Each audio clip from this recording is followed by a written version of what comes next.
Anyone who works for Donald Trump, works with Donald Trump, or is associated with Donald Trump really is bound to be screwed over by Donald Trump. It is a tale as old as time. When you associate yourself with him, he's going to stab you in the back. No matter what, everyone always thinks it'll be different for them, it'll turn out well, but in the end, Donald Trump is ultimately only looking after Donald Trump.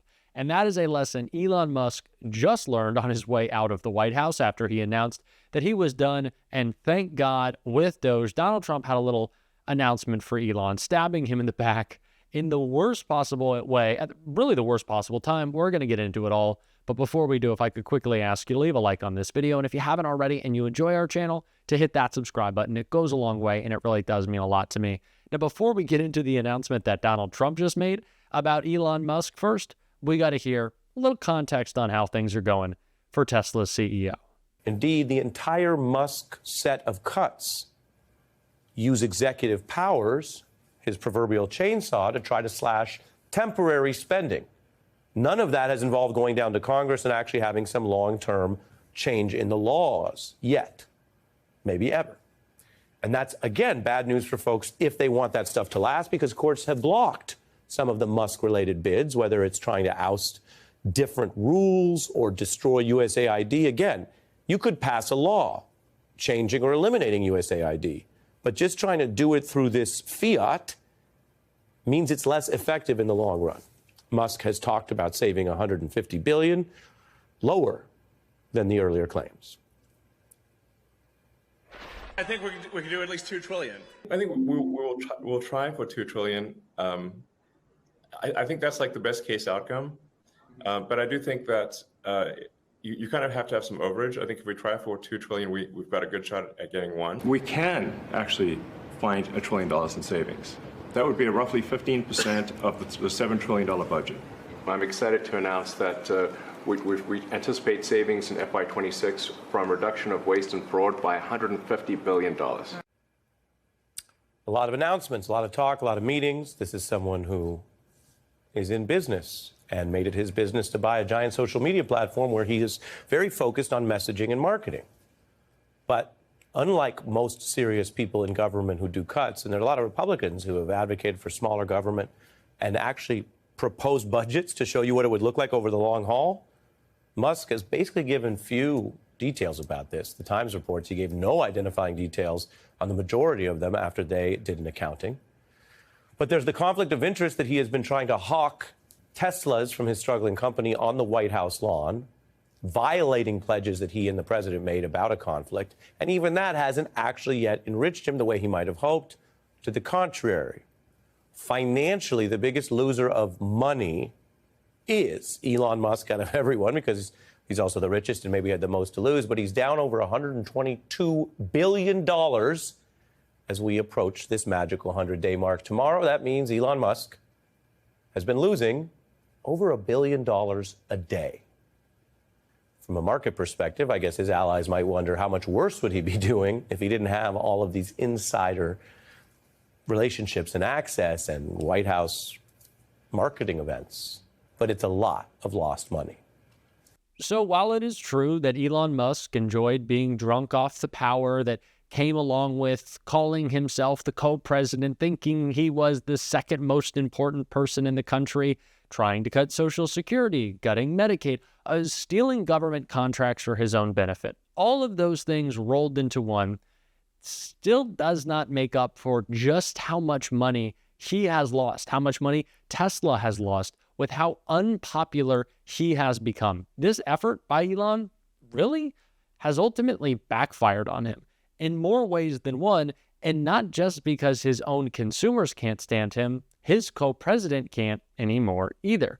That much is clear with the announcement that Donald Trump just made that is really going to affect Tesla. Trump aims to end policy that was the only reason Tesla is still profitable. Tesla has been dealing with crashing sales numbers worldwide as Musk's political views and role with Doge and Trump's administration have repelled many of the people who would otherwise be inclined to buy an electric vehicle. As Musk's political profile has grown, it has led to an increasingly partisan divide in Tesla's favorability ratings, and the company is facing competition as more EV manufacturers enter the market and improve their products. industry reports in February showed that Tesla sales overall fell worldwide last year, even though overall EV sales were increasing. The high cost for many Tesla models is a limiting barrier for consumers, and the Cybertruck, which starts at a base price of about $80,000 up to more than $100,000 for many models, has been particularly plagued with safety concerns, quality complaints, and a series of embarrassing recalls. Trump's tariffs have walloped Tesla's stock price, with the shares taking more of a beating than most other tech stocks during the market bloodbath that followed the president's announcement. Tesla's Q1 earnings report was widely viewed as disastrous, with net income plummeting 71% and falling far below even the already gloomy analysts' predictions. But as bad as Trump's tariffs and Musk's political misadventures have been for Tesla, it's the president's push to end the emissions regulations that allow the electric vehicle maker to claim and then sell for a hefty profit hundreds of millions of dollars of regulatory credits. Tesla's Q1 earnings report showed that it had a profit of $409 million, CNN reported.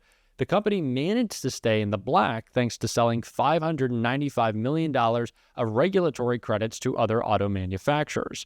Without the regulatory credit sales, Tesla lost about $186 million trying to build and sell its product line.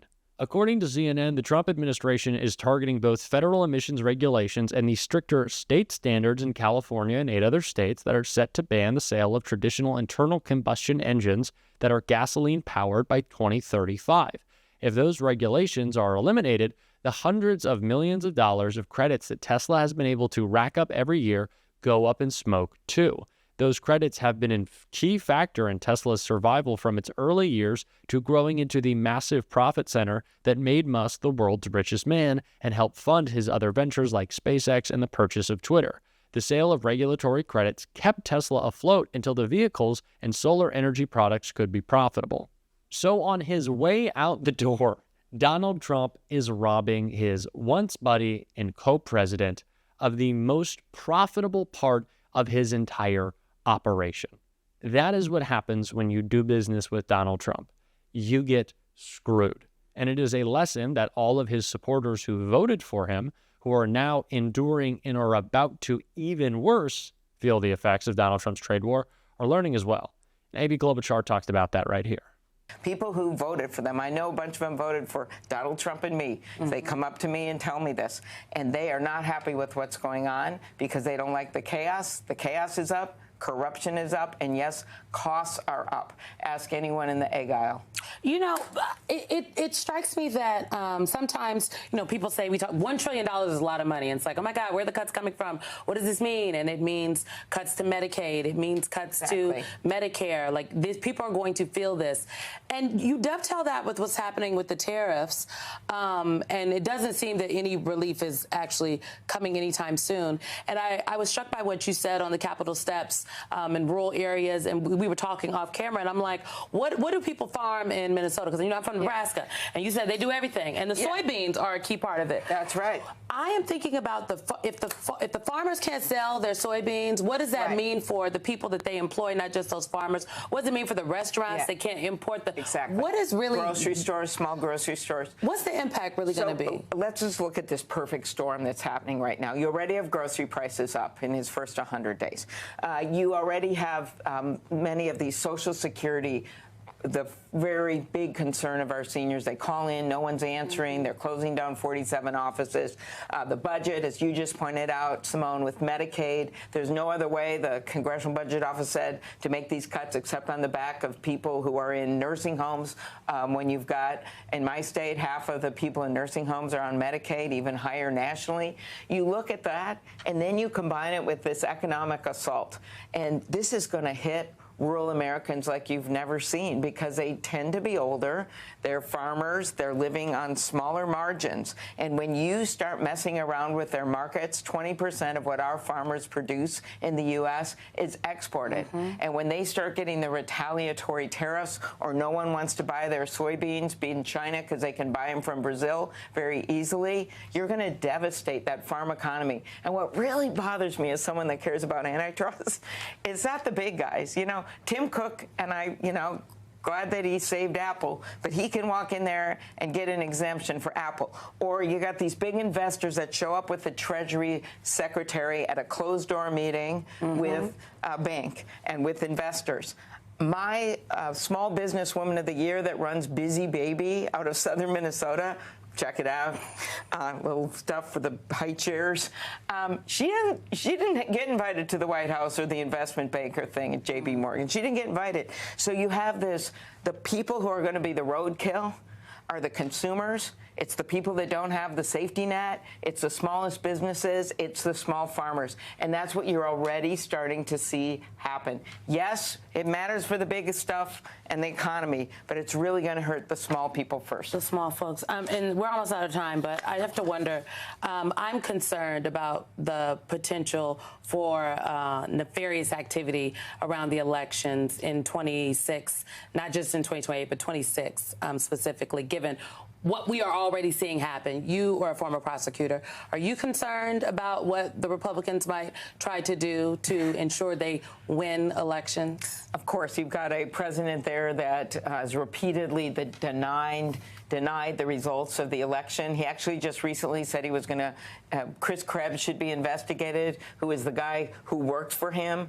who had the audacity to say that the elections were safe, just like his attorney general at the time, Bill Barr, did. So you've got that as the backdrop, and then you have the fact, as we've learned in the last few days, that they have decimated the leadership in the Civil Rights Division at the Justice Department, and that people are leaving, and you just won't have the will to enforce those laws. And I'm thinking not just on the actual voting, which I hope will hold because the states often control the mechanisms for voting, but you've got the enforcement of the voting laws. Even the Supreme Court in a 5-4 decision in 2023, this same Supreme Court voted against racial gerrymandering on a 5-4 vote.